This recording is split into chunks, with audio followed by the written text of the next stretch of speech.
Hello guys and welcome to another video with Cass on the Maizuma channel. So today I have something quite different from what I usually have for you guys.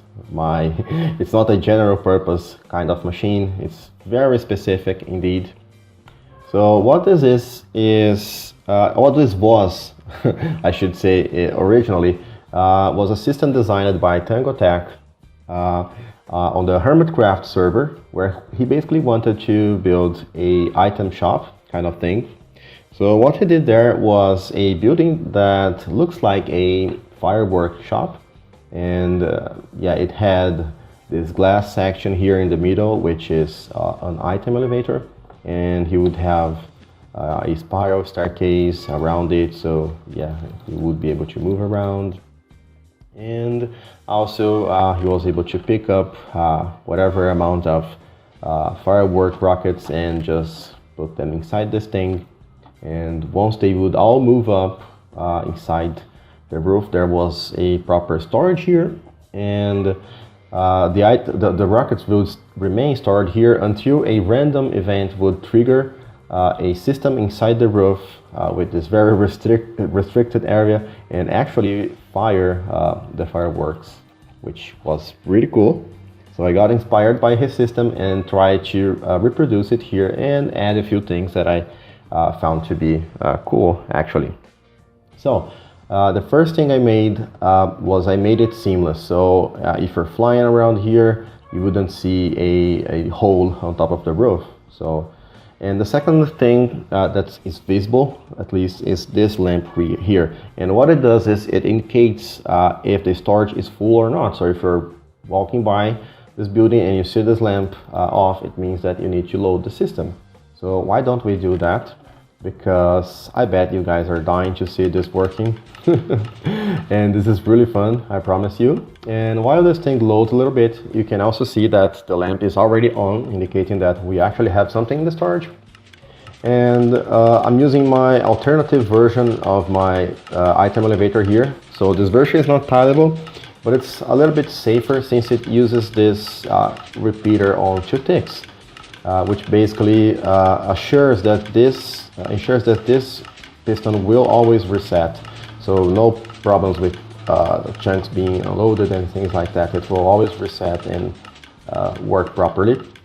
And if you want to know more about it, there's a video a link in the video description that you guys can check out for more options of this thing here. So since we now already have some of those things, I bet you guys are dying to see this working. So yeah, let me just improvise here. So there is this guy inside here. It's a chicken, which is the same trick TangoTek used in his system, and it will basically lay eggs randomly, and then we will decide if we want to fire 3 fire charges or not.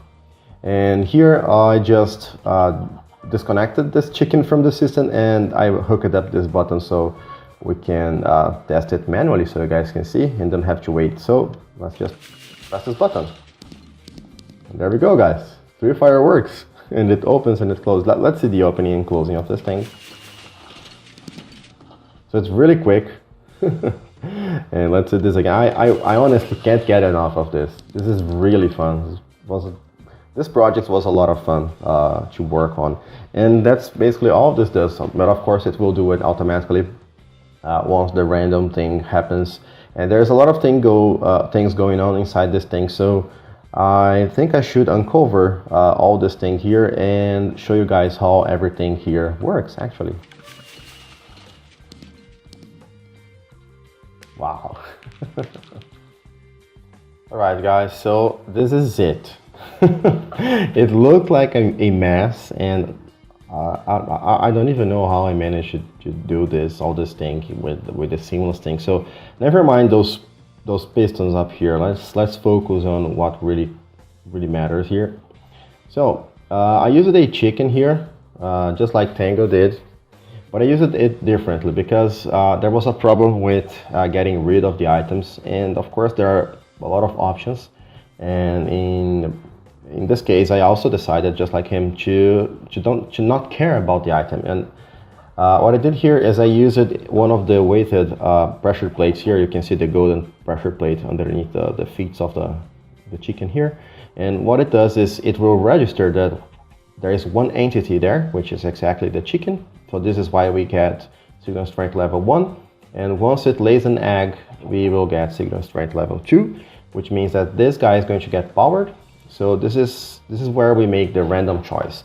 This gives us random intervals because this guy will lay eggs between 5 and 10 minutes regularly. So 7.5 minutes on average. And whenever it does it, so the egg will despawn, this will unpower, it will lay another egg, this will power again, and then this will get a pulse. So when it pulses, it could either shoot this item or this item. So if the sword got shot inside the hopper, this line will clear. This line will be off entirely, or not entirely, but we have signal strength level 2 here and level 1 here, and it will be level 1 here and 0 here, which means that this burnout circuit will be powered. So this is the first thing I wanted to make sure here, because I know that in some systems, torch burnout systems will fire randomly, but because this is powered all the time, this will not happen here. So apparently I heard something. Yes, it just laid an egg, but we were not lucky enough that it fired. So basically what happened was this item was inside here, so signal strength didn't change, and then we get this signal here. So this thing up here, don't mind about this, because this is all a bunch of complicated stuff I made just so that the system would be seamless and open the roof to shoot the items. And basically this torch burnout will be able to output 2 pulses, and they go directly here. And after that, there is the last pulse that comes in here and from this side. So this thing, let me go to my other game mode here. As you can see here, I was able to bring the tube all the way up here. It's difficult to see with all the glass, but basically this thing is entirely sealed up. There's no way for items to escape here from this place. And of course here we have the comparator telling us how many items we have inside the dispenser thing. So yeah, this is what will shoot all the fireworks and stop and make the decision. And up here you just have a bunch of pistons that will take the double pulse from this and convert it into a single pulse that will open it fast enough and wait long enough for the fireworks to shoot. So yeah, since we weren't as lucky as I expected, let's just try to force this by breaking this line, which happens when this egg despawns basically, and placing it again. So yeah, we didn't got lucky this time again. So once again, will we ever get lucky? Okay, it happened. Okay, so there we go. So let me force this and so we can be lucky all the time. Yeah, and this is how this entire system works. So I don't know that you guys want a tutorial for this. You probably don't. I'm flying around here so you guys can see everything that is around here. I can break those blocks so you guys can see what's here as well, and probably break this. So yeah, this is the hopper that places all the fireworks inside this dispenser once they come from the item elevator. And then there's a solid block here to power this piston, which is supposed to be at the top of the build. And I made sure to try and make all those blocks around here, well, they don't need to be solid, so you can basically make a different shape or use even staircases here for your ceiling, and this will work. Yeah, I don't think I have anything else to add to this. Maybe we can watch the system once again, because this is amazing. This is a lot of fun. And that's it, guys, really. So if you guys want to know more about this system, definitely go and check out Tango's episode on this thing, on building this thing here, and I assure you guys you will enjoy the episode. So that's it for me now, guys. Thank you very much for watching once again, and oops, see you next time. Bye bye.